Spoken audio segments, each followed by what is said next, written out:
Super Castlevania 4 playthrough, I've finally reached the last stage, which is Stage B. Yes, we are continuing the charade of using letters instead of numbers. Well, anyway, let's do this. Okay, now I know what the back of a clock tower looks like. Yes, it looks like boring level design.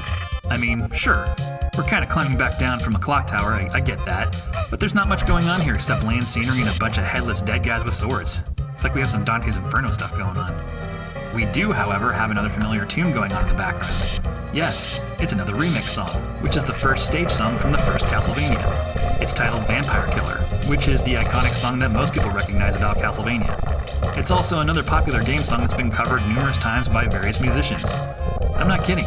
Google or YouTube Vampire Killer and see what happens.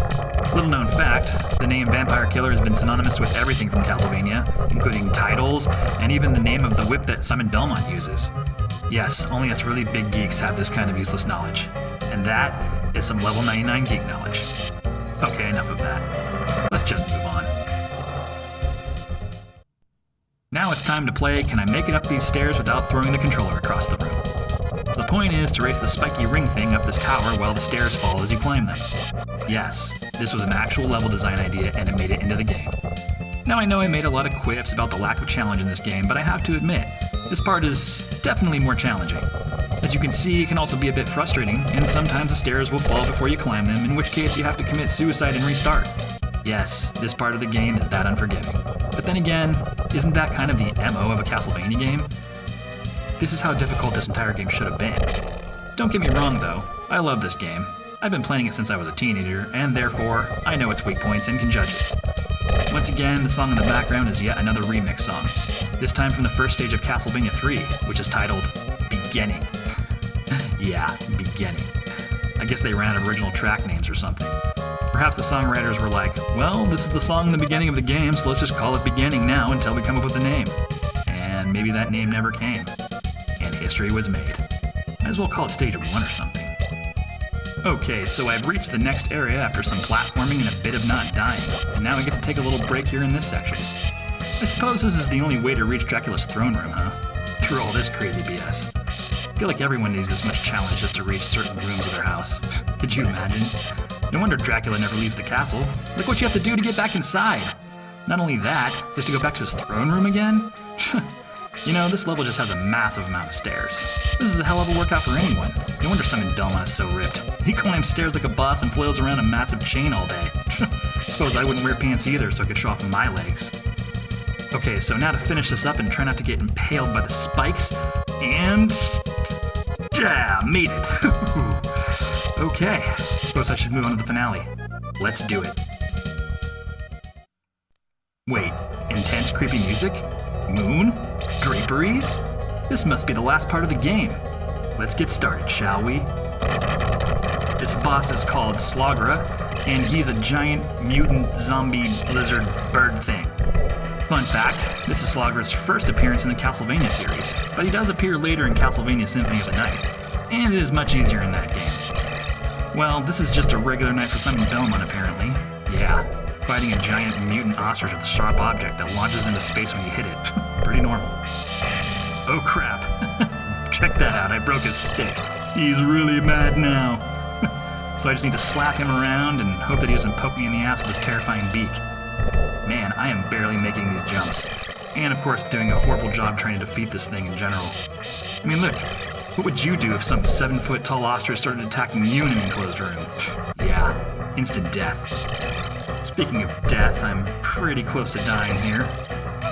Oh crap, I really can't take one more hit. Hopefully I can beat him.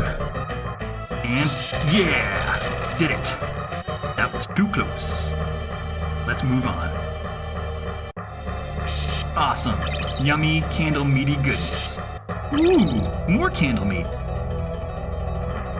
And more. I believe that saved my life, and I think I can say I'm ready to lose most of this energy on the next boss. Bring it on. Oh crap.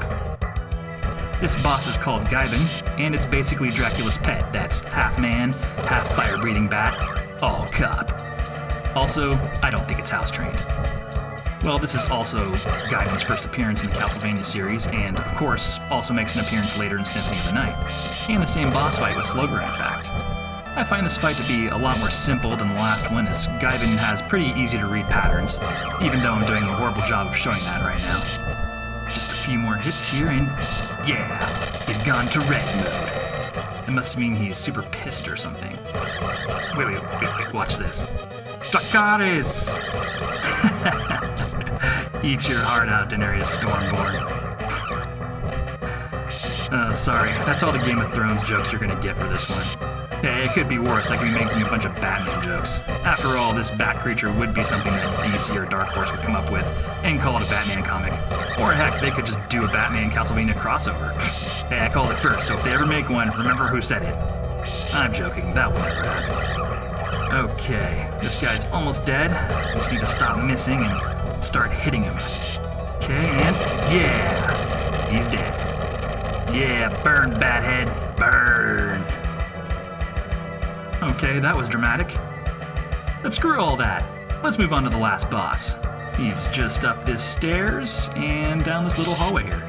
Alright, got more candle meat, so I should last at least a couple more seconds. So let's do this. This boss is called Death. Yes, that Death. Apparently he's taken time out of being, Death to do battle with me. So basically everyone else must wait to die until we are done doing battle, because Death is on back order. Aw, look at this. Death just wants a hug. He's definitely trying to pull me in closer for one. Maybe I shouldn't oblige him. Now, a battle with Death is standard for almost every Castlevania game. Yes, he's even in Castlevania 2, even if he's optional in that game. He is, however, not in any of the Game Boy games. Those games have a lot of original boss designs. Can't really speak to any of the 3D versions of the Castlevania games since I haven't really played any of them. Well, at least here he doesn't have really cheesy voice acting like in Symphony of the Night. This damn huge Scythe. I feel like every iteration of Death he just gets bigger and does crazier things. I'm not doing very well right now, and I died. Crap. Well, it looks like Death did his job correctly, because I died. Well, let's try that again, shall we? Yes, this time without the oops. Okay, one more time. Man, all the setup. Just hurry up and fight already. Now, I was talking before about how I've never played any 3D versions of the Castlevania series, and it's true. I mostly played all the side-scrolling versions, even up through the DS. In fact, what's crazy is that I more recently played Rondo of Blood for the first time. I obtained a digital copy through the Wii Virtual Console store. I don't know though, I like the side-scrollers a lot. I do have all the OSTs, and I enjoy them. Maybe I'll post those in a future video on my channel. Okay, I'm doing a much better job this time, even if I'm not doing a perfect job. Hopefully I can win. He's kind of doing a lot more of his erratic attack patterns, not allowing me to hit him. Oh, good. He's finally going back into hug mode again. Now's the time to strike. Okay, laying into him more. Just a few more hits. And Death is dead? Huh. This is awkward. Well, I'm gonna call that an episode. Next time, we take on Dracula. There will be so much winning, you'll be tired of winning because I'll finish this game, believe me. For now, thanks for watching. Feel free to like or subscribe if you haven't already, and I'll catch you on the next one.